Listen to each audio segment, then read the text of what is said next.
The Sphinx and the pyramids link up to form a gigantic astronomical hologram of the skies above Egypt around the year 10,500 BC. In that epoch, and only in that epoch, the key celestial bodies are represented with faultless accuracy, viewed from every conceivable angle and direction. When we remember the uncanny precision with which the pyramid builders worked, it's impossible to ascribe such interlocking complexity to coincidence. What we have here is a massive and deliberate time marker for the epoch of 10,500 BC, almost 8,000 years before Egyptian civilization is supposed to have begun. Other evidence supports that date, particularly the type of erosion found on the Sphinx. John West believes it was caused not by sand, but by water, and he says the evidence was there all along. Well, nobody was looking for it. It's a bit like if you're looking for potatoes, you can walk right through a field full of diamonds and see a lot of nasty, glittering stones. So the geology was simply taken for granted. Nobody looked for it, nobody found it. West's conclusion is based on the Sphinx's extremely distinctive pattern of weathering.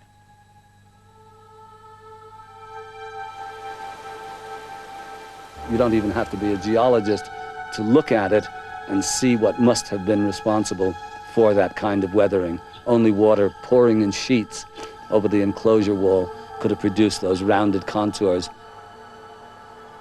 Though the exact age of any stone is difficult to determine, a history of the rock can be constructed by looking at the characteristics of its erosion. When stone is exposed to wind and sand, the layers will appear soft and scoured out. This kind of erosion is very common in Giza.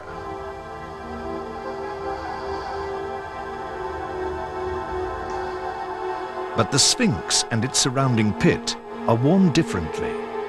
They show a different kind of erosion altogether. A round, undulating profile, usually caused by rainwater and torrential downpours.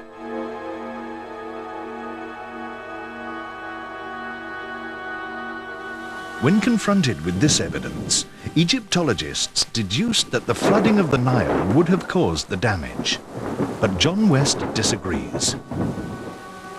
No, absolutely not, because the Nile floods would come in from the bottom, and if it had been flooding by Nile waters, you'd have a different pattern of erosion. You'd have the walls undercut. In other words, you'd have the deepest erosion at the bottom, not at the top. And you also wouldn't get those deep fissures. John West's findings raise many questions.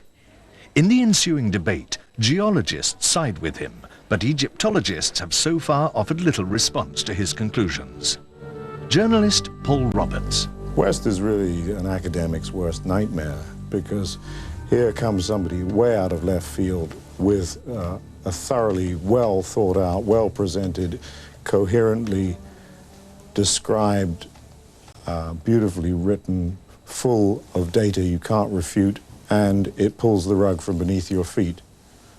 So how do they deal with it? They ignore it. They hope it'll go away, and it won't go away. Evidence of repair work on the Sphinx seems to lend credence to West's theory. Here we're looking at a section of the earliest repairs. You see that some 2 to 3 feet of repair blocks were necessary in order to bring the Sphinx back to its original contours. We're told that these repairs were done within 300 years of the original carving of the Sphinx. Now the question arises, why would 3 feet of repairs be necessary over the course of just some 300 years? Egyptologists insist that the stone the Sphinx is carved from is of such poor quality that it weathered away 3 feet in just 300 years. This presents another problem.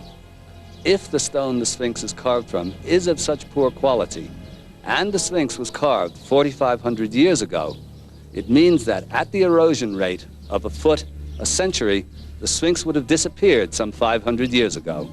Well, it hasn't. Even if repairs were made because of water damage, a major question remains unanswered. When was there water in the desert? The answer is surprising. Around 12,000 years ago, at the end of the last ice age. This was a time in the history of mankind when the earth was passing through an unprecedented upheaval. a tremendous cataclysm was taking place in the Earth 12,500 years ago. This was the end of the last ice age.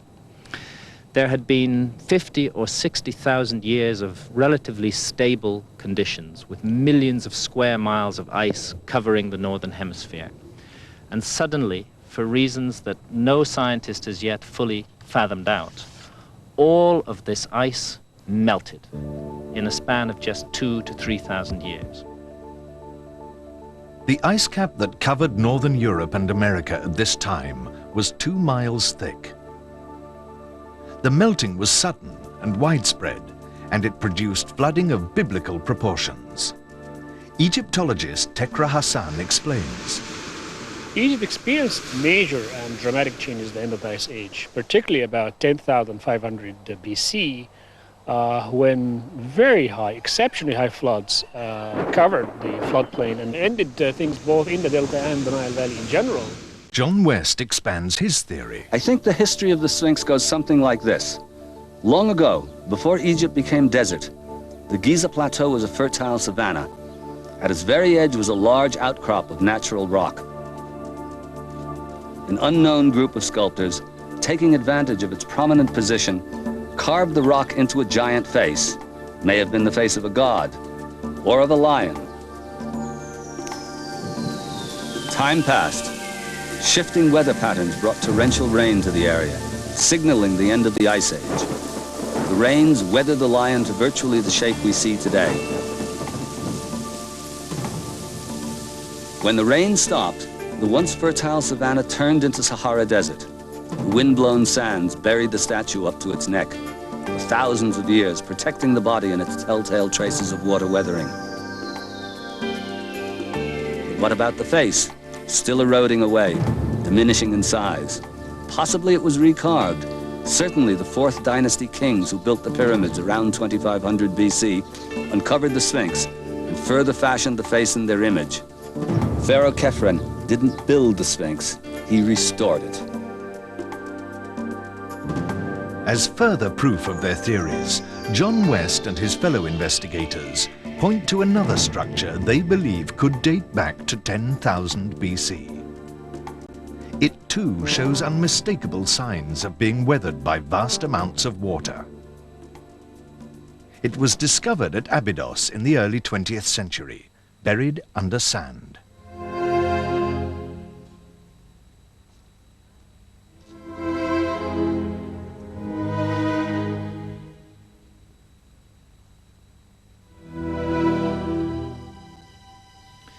Here, some 500 miles south of Giza, at the Osirion, we find ourselves amidst another of those enigmatic, anonymous structures that seem to date to no known epoch. 50 feet or more below the floor of surrounding pharaonic temples.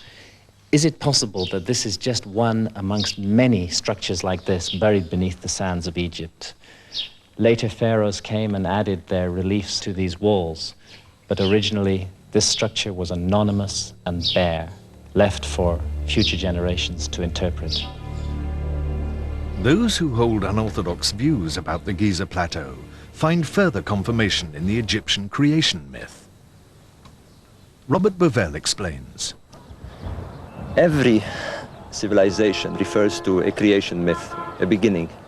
But the Egyptians were extremely clear about what had happened in the beginning. They tell us the earth was totally covered with water, and that the physical, the material earth sprang out of the water, and we had a primeval mound on which creation began, on which there was the first dawn, the first sunrise.